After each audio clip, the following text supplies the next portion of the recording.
काशीपुर की तंग गलियों में, जहाँ धूप भी दीवारों से टकराकर धीमी पड़ जाती थी, एक छोटा सा घर था। इस घर में रहता था एक कुम्हार गोपाल और उसकी इकलौती बेटी राधा। गोपाल की दुनिया मिट्टी के इर्द गिर्द घूमती थी। उसकी उंगलियों में जादू था। वह गीली मिट्टी को जब चाक पर रखता तो लगता मानो वह न केवल बर्तन बल्कि अपने सारे सपने और इच्छाएं गढ़ रहा हो। वह सुंदर दिए, मटके, देवी देवताओं की मूर्तियां बनाता था, लेकिन राधा के लिए वह एक रोज़ एक नया मिट्टी का खिलौना बनाया करता था।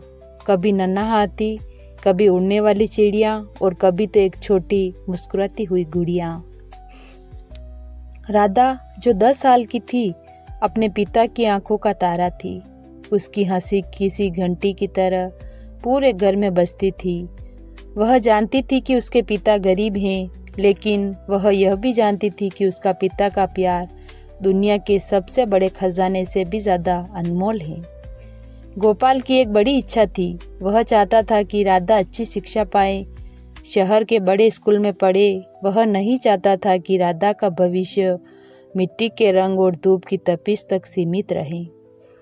बाबूजी, राधा ने एक शाम कहा, जब वह एक नया चमकीला मिट्टी का घोड़ा रंग रहा था, आप इतना ज़्यादा काम क्यों करते हैं? आप दिन भर थक जाते हैं। गोपाल ने मुस्कुराते हुए अपनी अंगुलियों से उसकी नाक छुई। यह काम नहीं है मेरी गुड़िया, यह तो भविष्य की तैयारी है। मैं चाहता हूँ कि तू पढ़ लिख कर एक ऐसी जगह पहुँचे जहाँ तुझे मेरी तरह मिट्टी से बात न करनी पड़े, बल्कि तू अपनी आवाज़ से दुनिया से बात करे। साल बीतते गए। गोपाल ने अपने काम की गति बढ़ा दी। उसने रात की ठंडी हवा में बैठकर हजारों दिए और मूर्तियाँ बनाई। वह हर पैसा, हर पाई बड़ी सावधानी से जमा करता। उसने अपना सारा सपना राधा को नहीं बताया था, लेकिन राधा जानती थी कि उसकी पढ़ाई के लिए, एक नया जीवन गढ़ने के लिए उसके पिता अपना जीवन खपा रहे हैं। 18 साल की उम्र में राधा ने शहर के बड़े कॉलेज में प्रवेश पाया। जब वह अपने नए जीवन के लिए घर छोड़ रही थी तो उसकी आंखें भर आई। बाबूजी, मुझे डर लग रहा है, उसने धीरे से कहा। गोपाल ने उसे सीने से लगा लिया। डर कैसा मेरी रानी, तू तो गोपाल की बनी हुई सबसे मजबूत मूर्त है। बस याद रखना, चाहे कितनी भी ऊंची उड़ान भर ले, हमारा अटूट धागा हमेशा बंधा रहेगा। मैं तुझे छू नहीं पाऊंगा, पर मेरा प्यार हर सांस में तेरे साथ होगा। राधा शहर चली गई। उसकी पढ़ाई बहुत अच्छी चल रही थी। उसकी कड़ी मेहनत की और अपनी प्रतिभा से सभी को प्रभावित किया। उसे जल्द ही एक प्रतिष्ठित कंपनी में नौकरी मिल गई। उसका नया जीवन तेजी से चमकने लगा। बड़ी इमारतें, तेज़ रफ्तार गाड़ियाँ और एक आरामदायक वातानुकूलित दुनिया।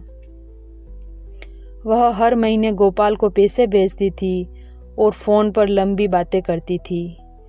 गोपाल, जिसे कभी फ़ोन चलाना नहीं आता था, अब उसे इस्तेमाल करना सीख गया था, सिर्फ राधा की आवाज़ सुनने के लिए। लेकिन समय ने अपना खेल दिखाया। शहर की भागदौड़ और नई जिम्मेदारियां राधा पर हावी होने लगी। दोस्तों और अपने साथियों के बीच उसे अपने साधारण मिट्टी से सने पिता के बारे में बात करने में थोड़ी शर्म होने लगी। जब उसके साथियों अपने माता पिता के आलीशान बंगलों और विदेश यात्राओं की कहानियाँ सुनाते तो राधा चुप हो जाती। धीरे धीरे फ़ोन कॉल की अवधि कम होती गई। महीने में 1-2 बार, अब साल में 1 बार हो गया। उसने खुद को समझा लिया कि वह बहुत व्यस्त है।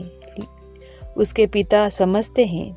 1 साल होली से ठीक पहले राधा ने गोपाल को फ़ोन किया। बाबूजी, इस साल मैं नहीं आ पाऊंगी।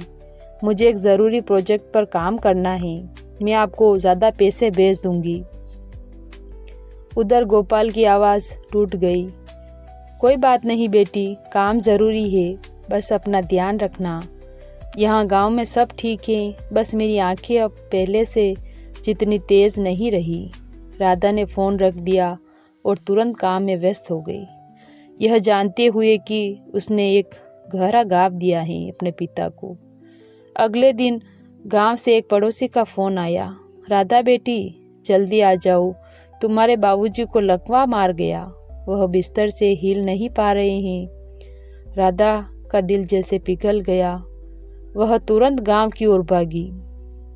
जब वह काशीपुर की उस तंग गली में गुजरी तो सब कुछ वैसा ही था सिवाय गोपाल के। वह बिस्तर पर बेजान पड़े थे। कमरा बदबूदार और धूल भरा था। मिट्टी का चाक एक तरफ सूखा पड़ा था।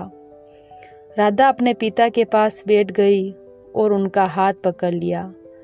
हाथ जो कभी मिट्टी को जीवन देते थे अब ठंडे और बेजान थे। बाबूजी, मैं आ गई हूँ, वह फूट फूट कर रोई। गोपाल ने धीरे से आंखें खोली। उनकी आवाज़ मुश्किल से निकली। तू आ गई मेरी गुड़िया, मुझे पता था हमारा धागा अटूट है। उसकी नज़र कमरे के कोने में पड़ी जहाँ एक पुराना लकड़ी का बक्सा रखा था। बक्सा खुला था और उसमें रखी थी राधा के बचपन की सारी मिट्टी के खिलौने। वे सभी टूटे हुए थे क्योंकि मिट्टी के खिलौने नाजुक होते हैं, लेकिन हर टूटे हुए खिलौनों को गोपाल ने फेविकोल से जोड़ा था ध्यान से। उन खिलौनों के बीच एक छोटा सा सूखा हुआ दिया रखा था जिस पर राधा ने अपने बचपन में पहली बार रंग भरा था। गोपाल ने कांपते हुए हाथ से उस दिए की ओर इशारा किया। यह दिया मैंने कभी नहीं जलाया राधा, मैं इंतज़ार कर रहा था जब तुम खुद आओगी और अपने हाथों से इसे जलाओगी, तब मैं मानूंगा कि मेरा काम पूरा हुआ। मैं नहीं चाहता कि तेरी रोशनी किसी और को दी हुई हो। राधा ने तुरंत वह दिया उठाया। अपने पर्स से एक छोटा सा तेल का पैकेट निकाला जो उसने यात्रा के दौरान खरीदा था और दिए में रुई की बाती डाली। जैसे ही उसने माचिस जलाई और बाती को छुआ, एक छोटी शांत लौ कमरे में फैल गई। उस छोटी सी रोशनी में राधा ने अपने पिता के चेहरे पर ऐसी शांति देखी जो उसने पहले कभी नहीं देखी थी। उसने महसूस किया उसका आधुनिक चमकता हुआ जीवन केवल उसके पिता के त्याग की गर्मी से ही संभव हो पाया था। बाबूजी, राधा ने दिया अपने हाथ में कसकर पकड़ा। मैं अब कहीं नहीं जाऊंगी, मैं यहीं रहूंगी और आपका ख्याल रखूंगी और हम फिर से मिट्टी के साथ काम करेंगे। गोपाल की आंखें धीरे से बंद हो गई। एक हल्की सी मुस्कान उनके चेहरे पर फैली थी, जैसे उन्होंने अंतिम बार उस अटूट धागे को महसूस कर लिया हो। वह दिया जलता रहा। उसकी छोटी सी लो दीवार पर राधा और गोपाल की परछाई बना रही थी। एक परछाई बड़ी और एक छोटी, दोनों अटूट धागे से बंधी हुई। राधा ने उस रात समझा कि असली दौलत मिट्टी या सोने में नहीं होती, बल्कि उन चुपचाप किए गए वादों और अनकहे बलिदानों में होती है जो एक पिता अपनी बेटी के लिए करता है।